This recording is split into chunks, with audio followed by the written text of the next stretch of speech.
Sempre que somos convidados a falarmos sobre Deus, sobre os seus atributos e provas da existência, somos levados imediatamente a pensar na relação da criatura para com o Criador, levando em consideração as limitações do relativo em relação ao absoluto.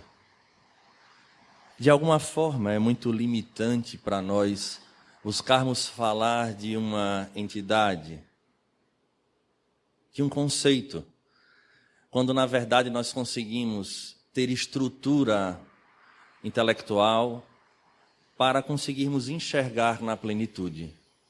Não obstante, já temos a possibilidade de sabermos aquilo que de alguma forma ele não é, e através das ferramentas que a doutrina espírita nos possibilita, fazermos algumas elucubrações que nos venham a fortalecer para enfrentarmos os desafios que a vida apresenta, porque estas elucubrações nos levam a termos a certeza que não estamos à deriva, não só na Terra, mas em todo o universo. Há uma passagem em Salmos, hoje até muito repetida, que diz assim: feliz a nação cujo Deus é o Senhor. Encontra-se nos Salmos, e óbvio que a nossa tradição, de alguma forma, ela é judaica, cristã, e na hora em que observamos isso nos Salmos, nos remete imediatamente à figura de Deus, do Deus de Moisés. No entanto, vamos, através dessas ferramentas filosóficas, talvez dentro desses minutos, buscar alguns raciocínios diferentes, porque, lamentavelmente, ao longo de toda a história, não é que o homem fora criado à imagem e semelhança de Deus, mas vamos perceber que, historicamente, Deus sempre foi criado à imagem e semelhança do homem. De tal maneira que se nós, todos nós aqui, tivéssemos nascido em outra civilização, em outra cultura, talvez não chamássemos Deus de Deus, mas teria uma outra nominação, e nos encontraríamos na mesma coletividade, observando os livros sagrados de determinada religião que iríamos adotar, e estaríamos convictos de que aquele seria o Deus e aquelas seriam as lições. Isso já nos coloca a refletirmos sobre os próprios conceitos que trazemos de Deus, e já podemos dizer de antemão como a doutrina espírita ela é diferente quando apresentou ao mundo essa sua obra basilar, que é o Livro dos Espíritos. Deus, de alguma forma, inicia para a história da humanidade, quando o próprio homem começa a ter as primeiras experiências relacionadas ao fenômeno da dor e da morte, que nos leva, óbvio, à busca da sobrevivência, tendo o medo como elemento que faz com que venhamos a preservar a vida. Saindo das furnas, entrando em contato com esta natureza, que desde lá como hoje apresenta-se às vezes com a fisionomia da ira, através de tempestades, vulcões, terremotos, chuvas torrenciais que ceifam pares dos nossos clãs, imediatamente trazendo a semente da divindade em nós, o homem ainda, se é que poderíamos chamar homem, desenvolve esta percepção e dentro do seu arcabouço fisiológico, intelectual, traduz esses fenômenos como se fossem forças extra-humanas, iniciando essa primeira fase, podemos dizer, da crença humana, quando se forma a estrutura do politeísmo. Apesar dos pesares, até aí, iremos observar que estes deuses, que se encontram em todas as culturas, modificando apenas os seus nomes, apresentam as mesmas características, mas deixando marcado uma cicatriz que nos persegue até hoje, que é um medo dessa divindade, em especial das punições. E é tão real, repetimos, que Deus é criado à imagem e semelhança do homem, que as sociedades vão desenhá-las de acordo com os seus próprios códigos, e não o contrário. Obviamente, lembrando que mesmo aqueles que tiveram a responsabilidade de trazer partes de uma verdade sobre o mundo espiritual, ainda assim mesclavam aquilo que era divino do que era fruto de regras sociais na necessidade daquela coletividade. Então, esse temor ou este reflexo, obviamente enxergando o homem na sua estrutura mais simples, na sua necessidade de dormir, alimentar-se e reproduzir-se, iremos observar que ela se replica na figura deste Deus, quando observamos na mitologia grega a realidade do intercâmbio dos deuses tendo seus momentos com os encarnados, ou melhor, com os terráqueos, com os terrenos. Assim como o momento das grandes iras, e obviamente, quando o homem não é atendido em seus anseios, ainda hoje há muitos assim, eles respondem através de atos violentos ou, no mínimo, desequilibrados, seja na irritabilidade, na perda da paciência ou até mesmo no ato da violência física.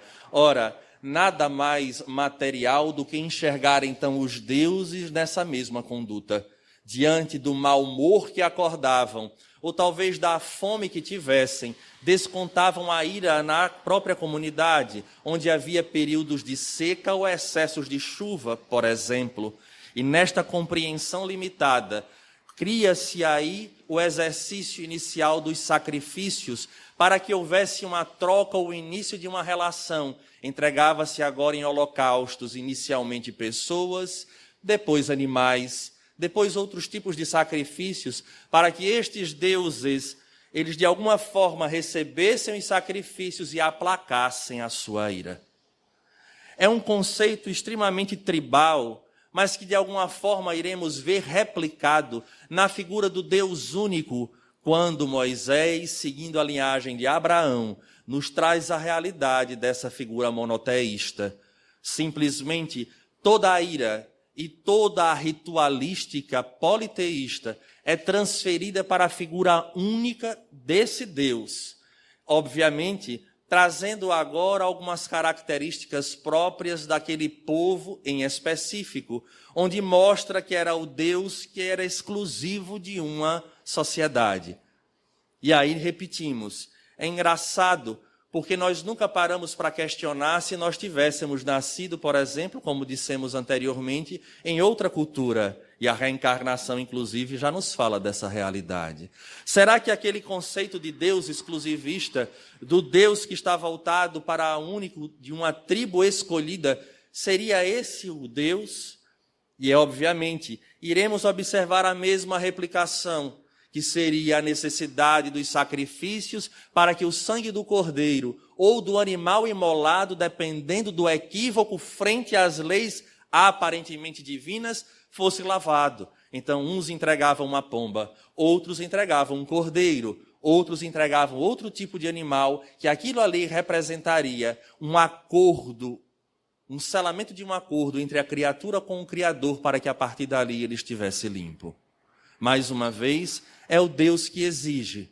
É um Deus repleto de regras exteriores. E fica muito bem marcado, criando uma cultura extremamente ritualística e cheio de exigências. E é nesse panorama que vem à Terra a figura emblemática de Jesus de Nazaré, lançando uma proposta altamente complexa, porque parece que pela nossa fragilidade trazemos as características de Tomé, precisando ver para crer e ainda esperando a intromissão, ou melhor, a intervenção de um Deus que pode, de alguma forma, se agradar de nós e, por conta disso, dar aquilo que nós desejamos.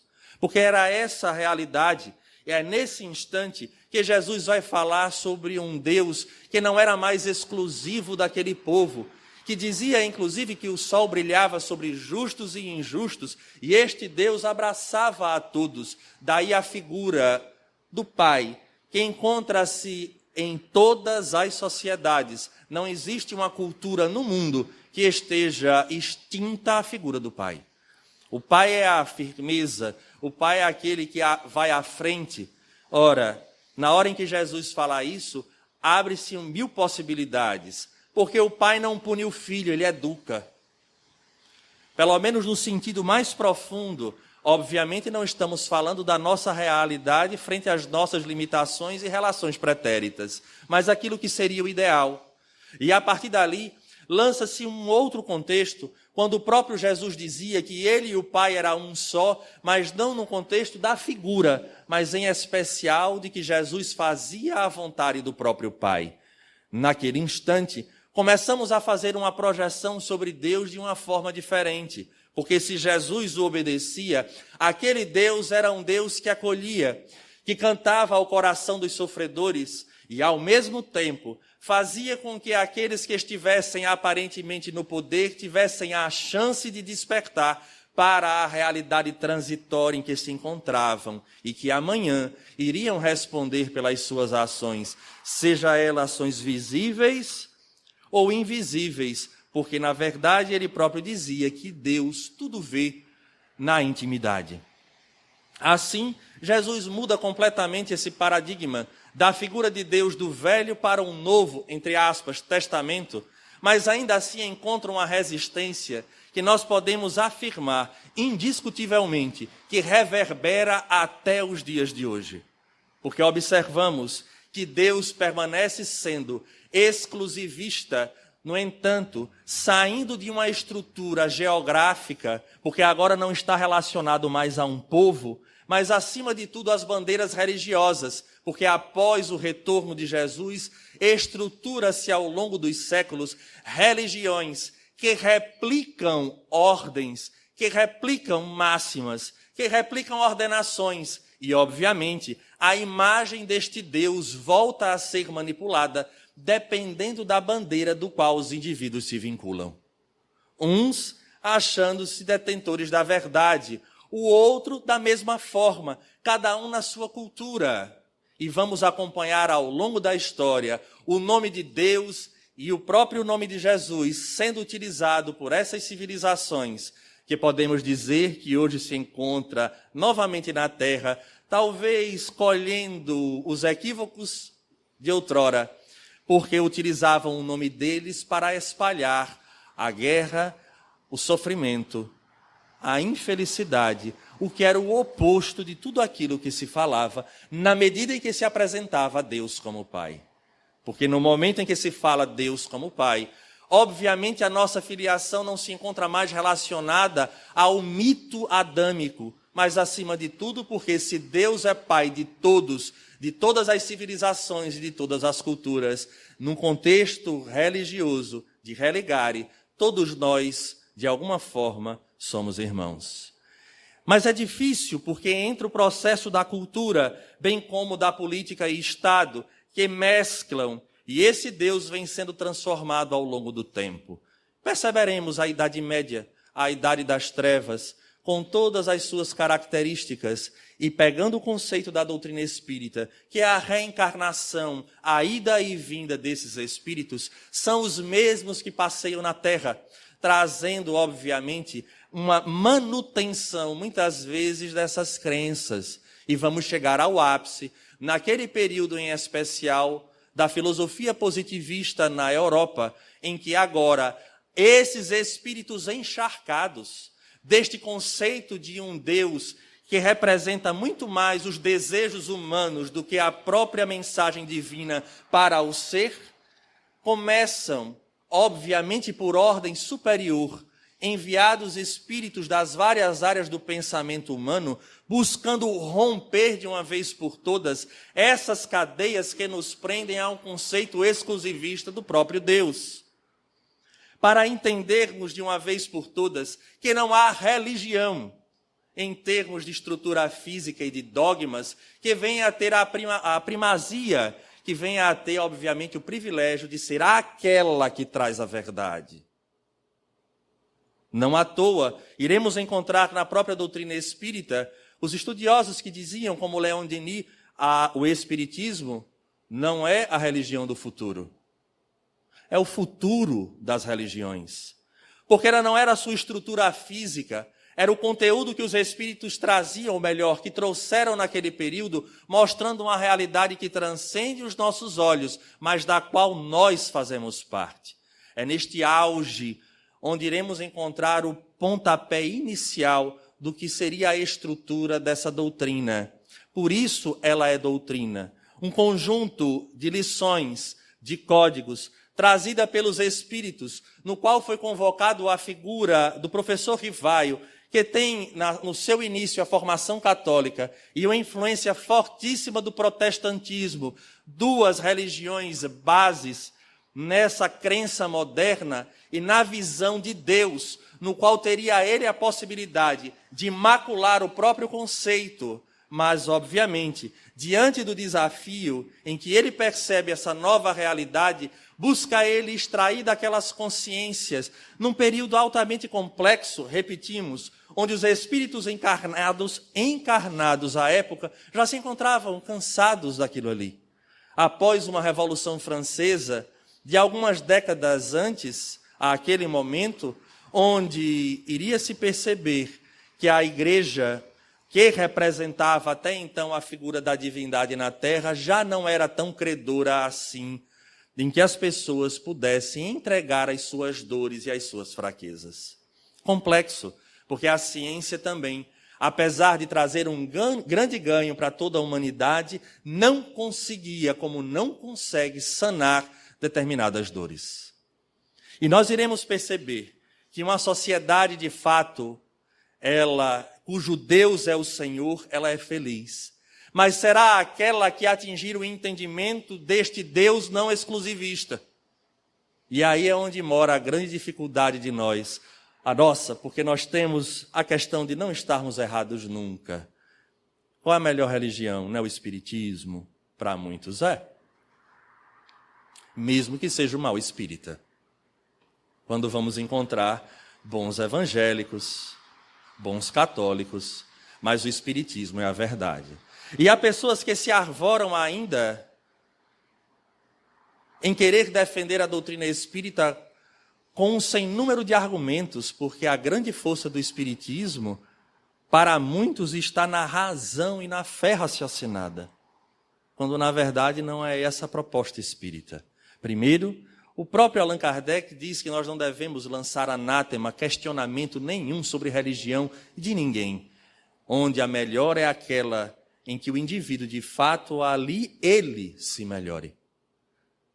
Então é nesse cenário repleto de cientificismo e ao mesmo tempo de descrença, cujo pano de fundo é um grande questionamento sobre a realidade de Deus, os espíritos se apresentam, quebram o silêncio do túmulo e, obviamente, com a experiência daquele educador, ele constrói um edifício que vai nos levar a refletir profundamente, em especial quando passamos um momento como estamos passando. Porque se pararmos para pensar, deixemos as nossas paixões de lado, e agora estou sendo ousado, deixemos a paixão religiosa de lado. Vou usar 2 exemplos para que a gente reflita. Há alguma década atrás houve um acidente de avião próximo à Índia, onde todos morreram, exceto uma criança. E, obviamente, para o mundo cristão a gente repete, mas Deus é fantástico. Cai um avião e uma criança se salva. Isso é Deus. Alguém tem dúvida? Pois é, mas Deus matou 99. Só se salvou uma. E ao tempo, esse Deus que nós dizemos compreender e adorar, lança ou permite uma pandemia, onde muitos têm perdido a existência. E aí um de nossos entra no hospital, passa por todas as dificuldades, sonda, é entubado, vence o vírus, sai vivo. Deus. Mas há inúmeras famílias que tiveram os seus que adentraram os hospitais e não saíram. Também foi Deus. Me permitam, eu sei que parece ser meio chocante, mas a nossa paixão ainda é tamanha que nós não conseguimos enxergar os 99 do avião, nem aqueles que partem. Deus foi que salvou. Mas, Alisson, e agora? É por isso que quando chega à humanidade esta obra, o Livro dos Espíritos, ela passa a ser uma obra que deve ser visitada por todo ser humano, não é pela condição de ser espírita, mas é pelo conteúdo filosófico e pela visão diferenciada, madura, que estes espíritos, que estas consciências transcendentes nos trazem, para que no processo filosófico da reflexão percebamos de fato Deus nos 99 que desencarnaram no avião e naquela que sobreviveu, sem distinção, e podermos agradecer, porque sem os princípios trazidos pelos Espíritos sobre Deus, seus atributos, e aquilo que de fato nós somos, este Deus será apenas fruto das nossas paixões, mas apresentar-se-á de fato como um injusto. Sem as leis trazidas por estes Espíritos, a vida não tem lógica. E esse Deus é no mínimo questionável. E é exatamente por isso que Allan Kardec, em observando essas consciências e trazendo diálogo para com elas, extrai primeiramente essa pergunta basilar que todo espírita tem decorado. Mas é preciso refletir sobre ela e perceber. Nós frequentemente não gostamos de usar a tribuna para opiniões, porque opiniões é uma questão pessoal. Mas nesse momento eu peço licença. Estudo e busco estudar a doutrina espírita e o livro dos Espíritos há um bom tempo. E para mim, o pano de fundo do livro dos Espíritos, de ponta a ponta, para mim, é a figura de Deus.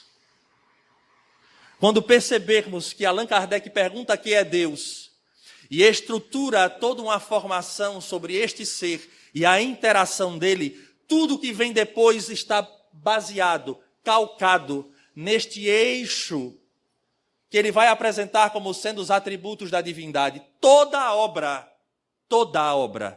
quando estivermos no último capítulo, nós teremos condições de encontrar na resposta dos Espíritos a estruturação da primeira parte desse livro.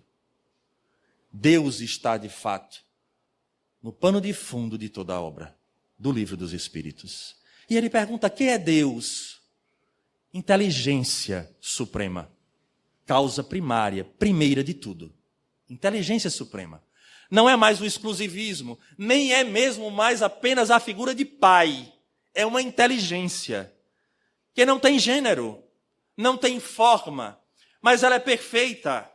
E ela começa a expressar-se através das suas leis do que nós chamamos de providência divina. E olhamos para o universo com mais de 100 bilhões de galáxias, vivendo num processo harmônico, vindo de uma explosão. Eu não conheço a explosão que causa harmonia, só conheço uma, a que formou o universo. E há aqueles que dizem: prove que Deus existe, e a resposta é a mesma: prove que ele não existe. Porque nunca vimos de uma bomba, de uma explosão, sairmos para um elemento de harmonia no universo inteiro. Esta inteligência é exatamente o que orquestra tudo.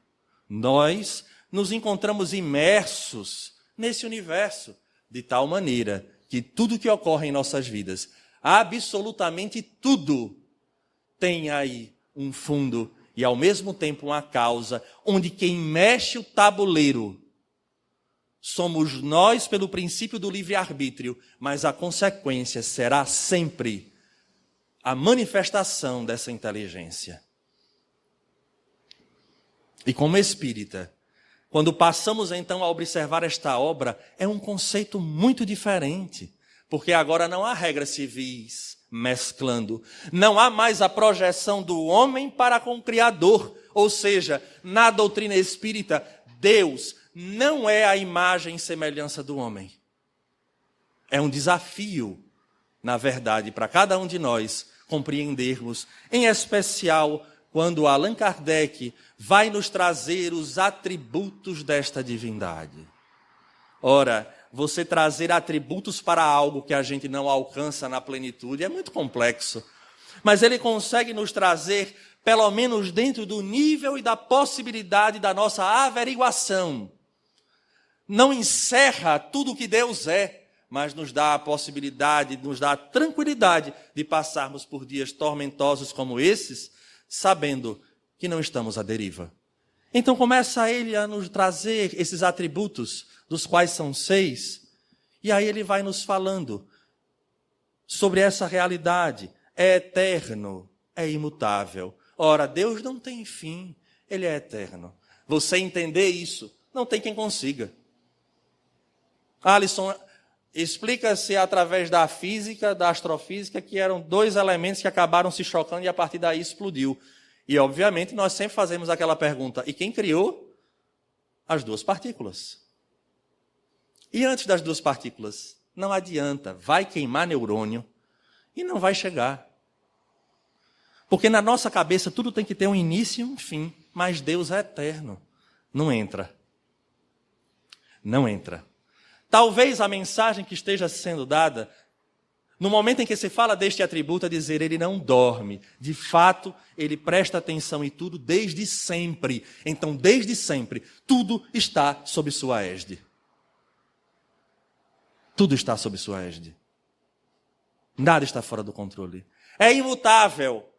Assim como as suas leis são imutáveis, qual bom seria a sociedade como um todo, no seu processo de evolução moral, compreender que as leis divinas são imutáveis. Podemos lutar, podemos fazer passeatas, podemos fazer o que quisermos, podemos mudar os nossos hábitos sociais da forma mais destoante possível. Ainda assim, voltaremos a vivenciar a imutabilidade das suas leis. Não adianta.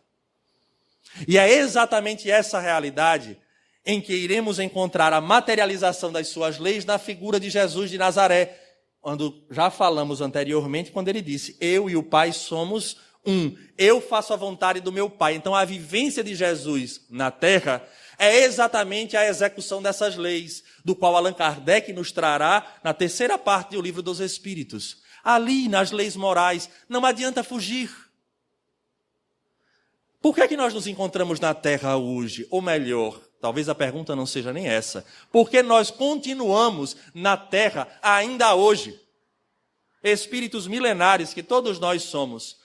Porque apesar de sabermos da imutabilidade da lei divina, nós criamos as nossas.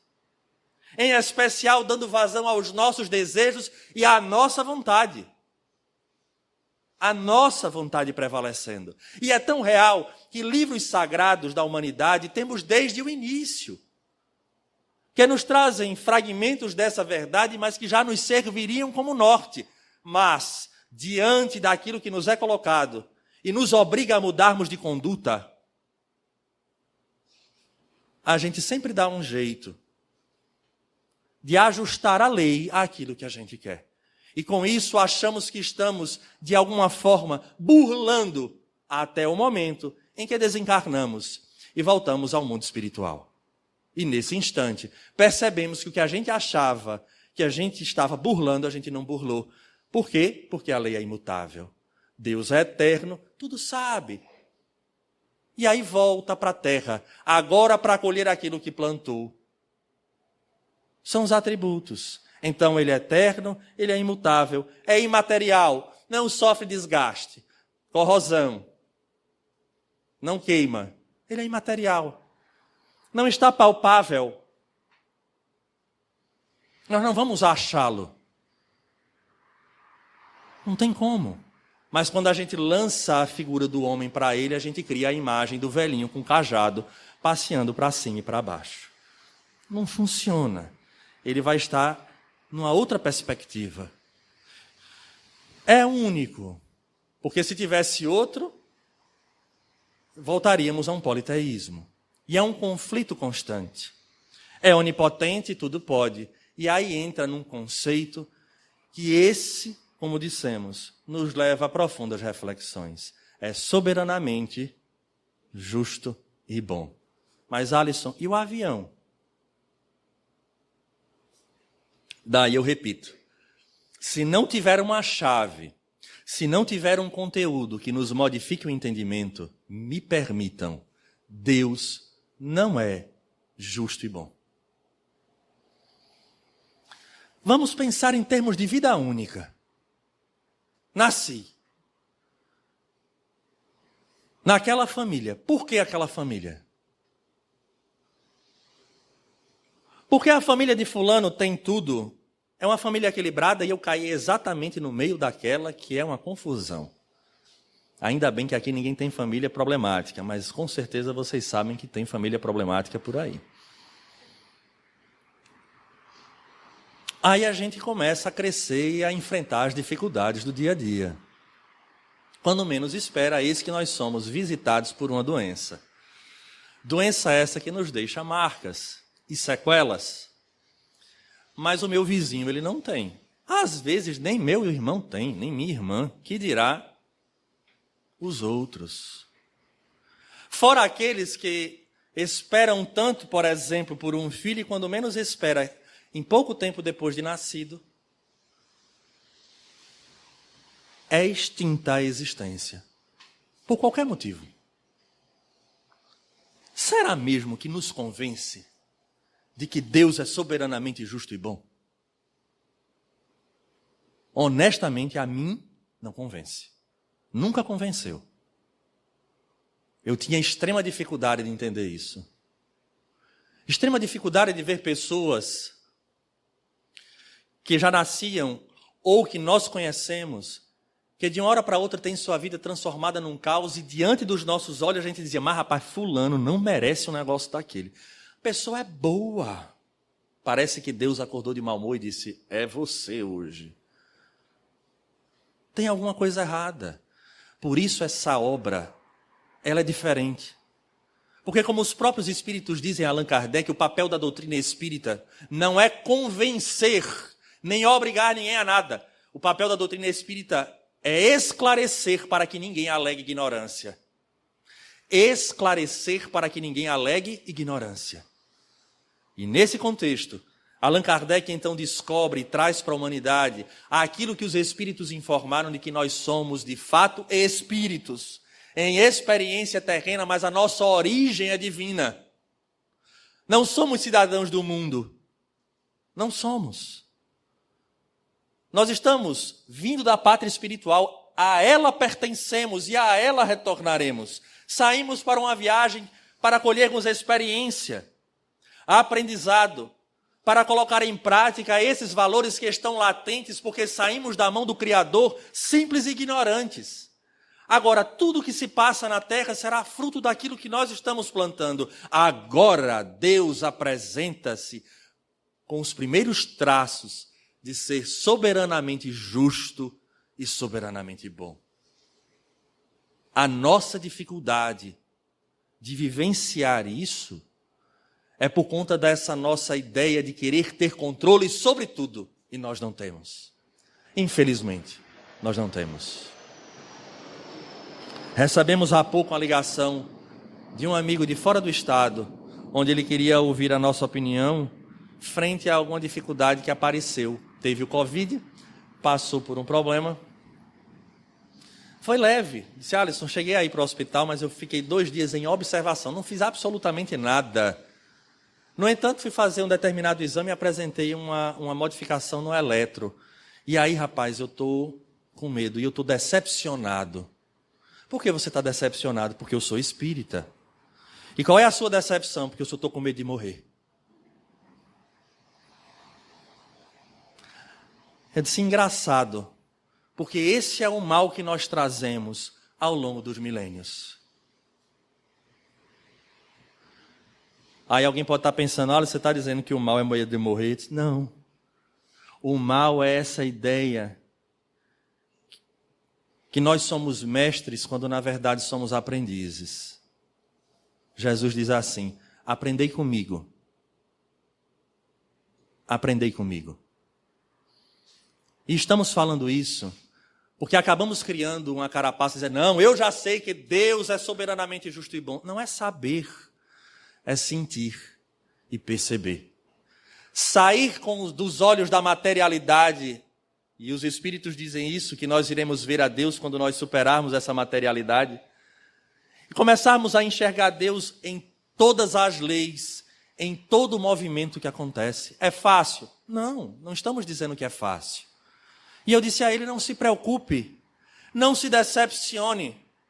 É preciso você voltar ao livro dos Espíritos para reestudar, porque esse é o homem velho da religião. Porque acredita em Deus, nada acontece. porque acredita na vida após a morte, ele não teme nada. Eu disse, volte e vai estudar, porque lá fala do nosso instinto de preservação. A gente tem medo. Aí eu disse a ele, o que é que você acha? Vamos fazer uma comparação. Você ou Chico? Aí ele riu, fez Chico. Pois é, Chico gritou no avião, com medo de morrer. E não teve vergonha. É Emmanuel que foi lá dar uma calibrada nele. Está gritando por quê? Morra com educação. Porque eu estou com medo dessa hora. Olha a humildade. Ninguém mais do que Chico Xavier para saber que de fato a vida existia. Porque ele viu os espíritos como a gente está se vendo aqui. E ele tinha medo, teve medo naquela hora. Aí a gente vai como espírita, lê alguns conceitos, não reflete. Porque a verdade é essa. Por quê, Alisson? Porque na hora em que eu reflito, e eu busco refletir isso constantemente, eu faço esse exercício diário, a gente vai começando a perceber Deus nas manifestações simples. E não estamos falando aqui dessa visão mais superficial desse espiritualismo, não. É de fato real. Como eu brinco muito no nosso estudo, eu digo, gente, eu tenho dificuldade, eu sou da área de saúde, mas quando eu penso num espermatozoide, num óvulo, formar todo esse complexo, não entra. Não entra. A mesma célula formou o cabelo, forma a minha unha, que eu jogo fora uma parte dela toda semana, e vai formar meu neurônio, vindo de uma única célula. É complexo demais. Deus é a sua manifestação. É você enterrar uma semente e depois você ter uma árvore frondosa com frutos. Não entra. Que bom que vocês já entendem. Eu tenho dificuldade. Pelo processo dessa transformação. É óbvio que a doutrina espírita nos traz esse conteúdo, mas não é o fato em si, é a consequência do fato. Porque se é essas leis que fazem com que duas pequenas células, que só com o microscópio a gente enxergue, venha a gerar um contexto complexo de milhões de células que estão harmônicas entre si, nos dando a possibilidade da experiência terrena, que dirá se esse Deus agora, no contexto das nossas vidas, iria em algum momento dormir e achar que algo está acontecendo fora das suas leis. A vida não tem sentido e às vezes a gente pensa em exterminar. Não façamos essa bobagem. Porque ela tem um grande sentido. É a grande viagem do espírito para a terra deste processo evolutivo, amando de Deus que investe. É um processo de investimento. Aí a doutrina espírita vem, Allan Kardec nos fala da programação reencarnatória. Então a família que me acolheu, aquela famíliazinha que a gente diz, rapaz, custava nada ser do meu amigo, é essa que eu necessitei na atual existência. Porque são antigos pares, comparsas, uns irmãos de fato, outros conflituosos, mas que a lei que rege todo o universo é a lei de amor. Então, se você não quer aprender a amar por si só, não tem problema. Vou lhe ensinar a amar sendo pai e mãe. E aí embala no braço o inimigo que um dia disse, jamais eu perdoo. E aí eu confesso que dentro de mim tem um pouquinho ainda daquele Alisson ácido, porque eu tenho um leve sorriso e digo, vai amar nada? Não só vai amar, vai dar a vida, é diferente. E aí eu acho interessante quando eu escuto pais e mães. Não, Alisson, pelo meu filho, pela minha filha, eu dou a vida. Eu, na hora, não vou mentir a vocês. Minha mente, ainda deseducada, eu já penso, meu Deus, que passado já não foi esse? Às vezes de inimigos ferrenhos, e está ali embalando e diz, eu agora... Alisson, é algo diferente demais. Eu digo, sabedoria divina, soberanamente justo e bom. Porque ele nos dá exatamente aquilo que temos necessidade. Então, A partir do momento que sabemos que somos espíritos, que estamos sobre a harmonia das leis divinas, Deus agora é justo quando os 99 desencarnam e a criança se salva. Porque há um comprometimento pretérito dos 99, mas não havia da criança, mostrando de fato que ninguém, absolutamente ninguém, paga de maneira indevida.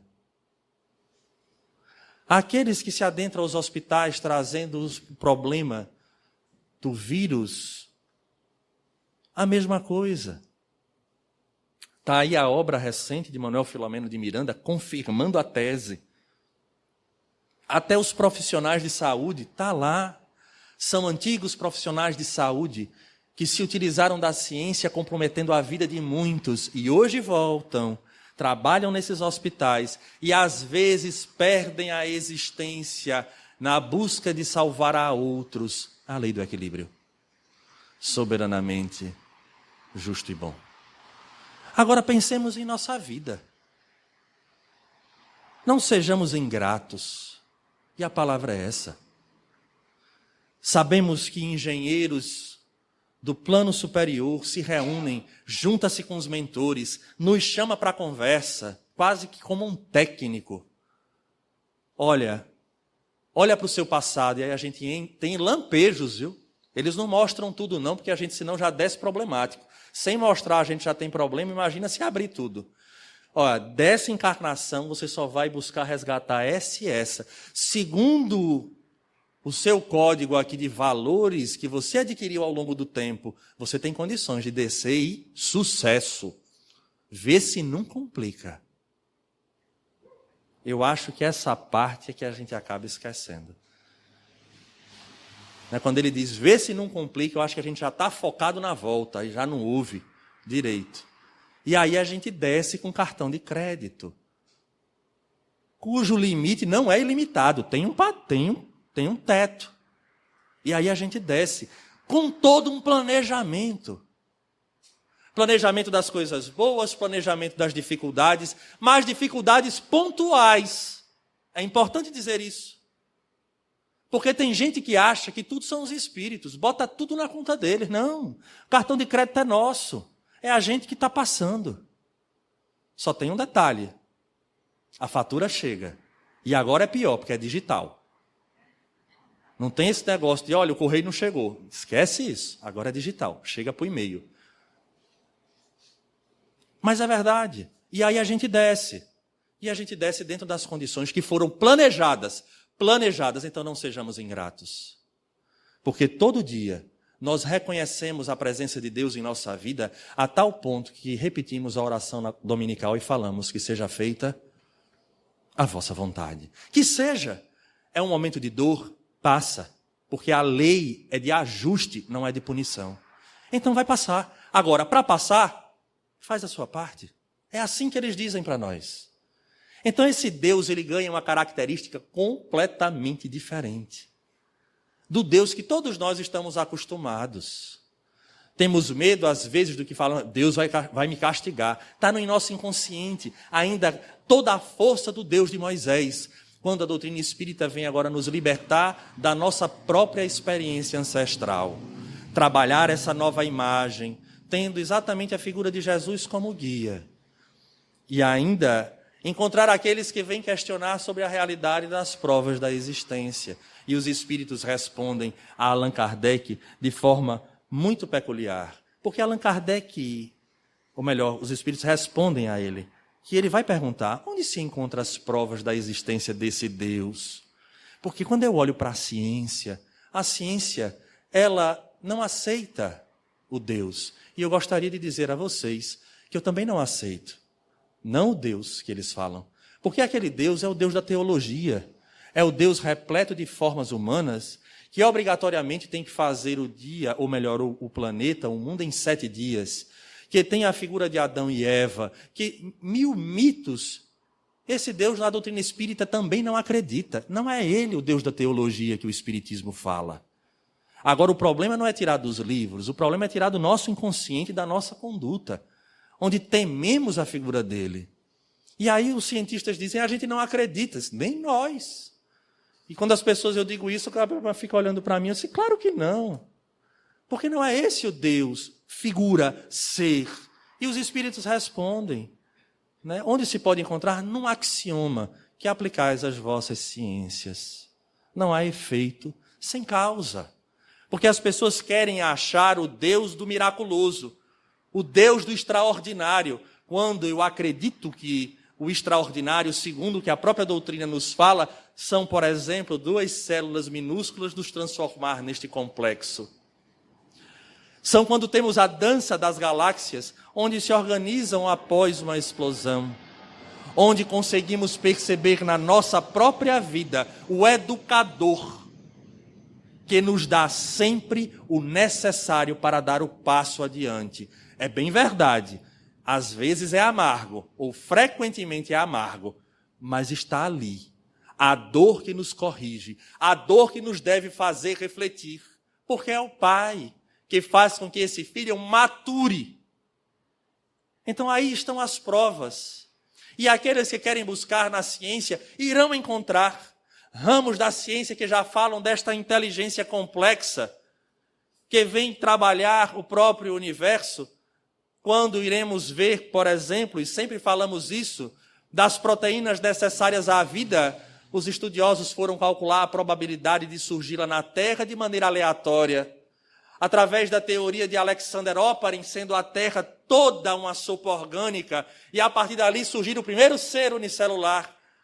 Os estudiosos matemáticos disseram, considerando o universo uma sopa orgânica, não um planeta, considerando o universo uma sopa orgânica, a probabilidade de nascer as proteínas essenciais à vida seria de 1 a chance em 10 elevado a 40 mil, sendo o universo uma sopa orgânica.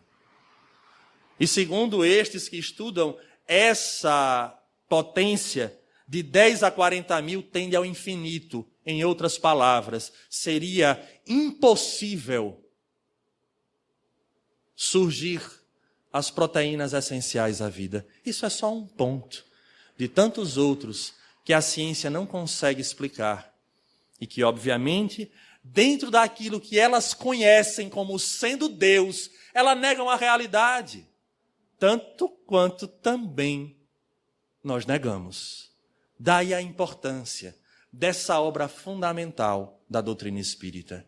Que possamos dá-la de presente a um primo, a um tio que seja católico, que seja evangélico. Mas, Alisson, é uma afronta. Não, eles não nos dão a Bíblia, a gente dá de volta o livro dos Espíritos. Qual o problema? Eles também têm amigos espirituais, que às vezes vai ficar atiçando no ouvido. Leia o livro do cão, leia o livro do cão. Aí vai chegar a hora que ele vai abrir, mas que coisa interessante. Porque é o livro, ele não lê, porque tem medo.